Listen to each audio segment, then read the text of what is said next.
जब हम सफलता की बात करते हैं तो कुछ नाम जहन में आते हैं और उनमें से एक नाम है अर्नल्ड श्वार्ज़नेगर का। एक ऐसा इंसान जिसने सिर्फ एक नहीं बल्कि कई अलग अलग फील्ड्स में कामयाबी की बुलंदियों को छुआ।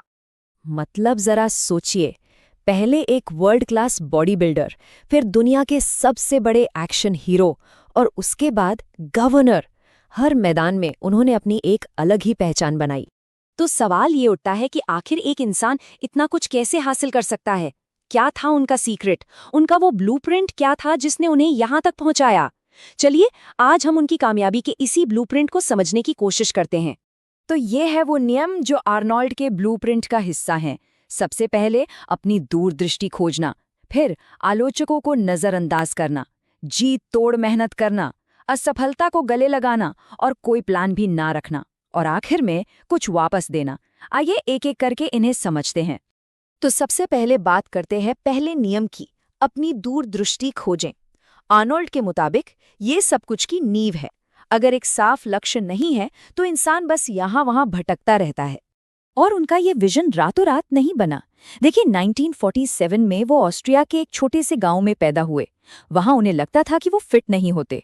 फिर 11 साल की उम्र में उन्होंने अमेरिका पर एक डॉक्यूमेंट्री देखी और बस उन्हें पता चल गया कि उन्हें वहीं जाना है। कुछ साल बाद उन्होंने एक मैगजीन के कवर पर बॉडी बिल्डर रेग पार्क को देखा और बस उन्हें अपना ब्लूप्रिंट मिल गया। बॉडी बिल्डिंग चैंपियन बनना, अमेरिका जाना, फिल्मों में आना और करोड़पति बनना, एक एक चीज साफ थी। और पता है, जब कोई विजन नहीं होता तो क्या होता है? लोग बस भटकते रहते हैं और ऐसी नौकरियों में फंस जाते हैं जो उन्हें पसंद नहीं। ये आंकड़ा देखिए, अमेरिका में करीब 74% लोग अपनी नौकरी से खुश नहीं हैं। क्यों? क्योंकि उनके पास कोई बड़ा लक्ष्य नहीं है, कोई जुनून नहीं है जो उन्हें चलाए। अब जब लक्ष्य इतना साफ हो तो फिर मेहनत मेहनत नहीं लगती। वो जो 5-6 घंटे का मुश्किल वर्कआउट था ना, वो आर्नोल्ड के लिए कोई बोझ नहीं था, बल्कि वो तो एक रोमांचक सफर था। हर एक रैप, हर एक सेट, 500 पाउंड का हर एक लिफ्ट उन्हें उनके विजन के और करीब ले जा रहा था। और यही जुनून उन्हें अगले नियम के लिए तैयार कर रहा था। चलिए, अब आते हैं दूसरे नियम पर। देखिए, जब भी कोई बड़ा सपना देखता है तो एक चीज की गारंटी होती है, लोग कहेंगे ये नामुमकिन है। आलोचक आएंगे ही। तो सवाल है, उनसे कैसे निपटा जाए? आर्नोल्ड को भी ये सब सुनना पड़ा। लोगों ने कहा ये नामुमकिन है, वो मिस्टर यूनिवर्स बन गए। हॉलीवुड में कहा गया तुम्हारा लहजा अजीब है, वो इंडस्ट्री के सबसे महंगे स्टार बन गए। किसी ने कहा तुम्हारा शरीर बहुत अजीब है, उन्होंने एक्शन हीरो की परिभाषा ही बदल दी। अरे, लोगों ने तो यहाँ तक कहा कि तुम्हारा नाम बहुत लंबा है, कोई याद नहीं रखेगा। और आज वो नाम हर कोई जानता है।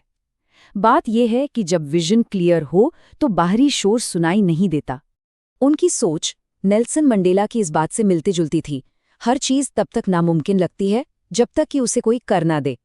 अर्नोल्ड का भी यही मानना था कि अगर कोई काम आज तक नहीं हुआ तो क्या हुआ, मैं उसे करने वाला पहला इंसान बनूंगा। तो अब आता है तीसरा नियम, जी तोड़ मेहनत करें। और ये नियम सीधा उस बहाने पर चोट करता है जो शायद हम सबने कभी ना कभी बनाया है कि टाइम ही नहीं मिलता। अर्नोल्ड का हिसाब किताब बड़ा सिंपल है। एक दिन में होते हैं 24 घंटे, ठीक है? मान लीजिए 8 घंटे कोई सोता है, 8 घंटे काम करता है। कितने बचे? पूरे 8 घंटे। चलो 2 घंटे आने जाने और खाने पीने के निकाल दिए, तब भी 6 घंटे बचते हैं। असली सवाल ये है कि उन 6 घंटों में होता क्या है, वो समय कहाँ जाता है? और ये सिर्फ कहने की बात नहीं है, अर्नोल्ड ने खुद ऐसा करके दिखाया। जब वो अपना करियर बना रहे थे तो उनका शेड्यूल पता है कैसा था? 5 घंटे वर्कआउट, फिर कंस्ट्रक्शन साइट पर काम, फिर कॉलेज की पढ़ाई और रात में एक्टिंग की क्लास। 1 मिनट भी बर्बाद नहीं। ये सब करने की एनर्जी कहाँ से आती थी? उनके विजन से। असली मेहनत होती क्या है?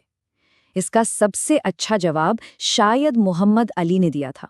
जब उनसे पूछा गया कि वो कितने सिटअप करते हैं तो उन्होंने कहा, मैं अपने सिटअप्स गिनता ही नहीं, मैं गिनती तब शुरू करता हूं जब दर्द होने लगता है। यही है वो पॉइंट। जब दर्द शुरू होता है, असली काम वहीं से शुरू होता है और यही आपको चैंपियन बनाता है। अब आते हैं चौथे नियम पर, जो मानसिकता से जुड़ा है और ये थोड़ा अलग है। असफलता को गले लगाओ और कोई प्लान बी मत रखो। ये दोनों बातें आपस में जुड़ी हुई हैं। आर्नोल्ड का मानना है कि प्लान बी रखना खतरनाक है। क्यों? क्योंकि अगर किसी के पास कोई सेफ्टी नेट है, कोई प्लान बी है, तो इसका मतलब है कि वो अपने प्लान ए पर 100% यकीन नहीं करते। वो पहले से ही फेल होने की तैयारी कर रहे हैं। इससे एनर्जी और ध्यान दोनों बढ़ जाते हैं। और रही बात फेल होने की, तो कौन फेल नहीं होता? बास्केटबॉल के भगवान कहे जाने वाले माइकल जॉर्डन ने अपने करियर में 9,000 शॉट्स मिस किए थे। 9,000! इसका मतलब ये है कि सफलता की राह में असफलता आएगी ही, वो इसका हिस्सा है। अर्नोल्ड खुद इसका सबसे बड़ा उदाहरण है। वो बॉडी बिल्डिंग कंपटीशन हारे, पावर लिफ्टिंग कंपटीशन हारे, उनकी कई फिल्में बुरी तरह फ्लॉप हुईं और वो राजनीतिक चुनाव भी हारे। वो हर फील्ड में गिरे, लेकिन हर बार वो वापस उठे। क्योंकि असली हारने वाला वो नहीं है जो गिरता है। असली हारने वाला तो वो है जो गिरता है और फिर कभी वापस उठता ही नहीं। उठकर दोबारा कोशिश करना ही जीत है। अब आते हैं आखिरी और शायद सबसे जरूरी नियम पर, कुछ वापस देना। आर्नोल्ड कहते हैं कि खुद की कामयाबी के बाद उस आईने को तोड़ना जरूरी है जिसमें हम सिर्फ खुद को देखते हैं, ताकि हम अपने से आगे भी देख सकें। क्योंकि असली और अंदरूनी खुशी सिर्फ अपनी जीत से नहीं मिलती। वो तब मिलती है जब हम दूसरों की मदद करते हैं, जब हम उस समाज को कुछ लौटाते हैं जिसने हमारी मदद की थी। यही चीज सफलता के चक्र को पूरा करती है। तो ये थे आर्नल्ड श्वार्ज़नेगर के सफलता के 6 नियम।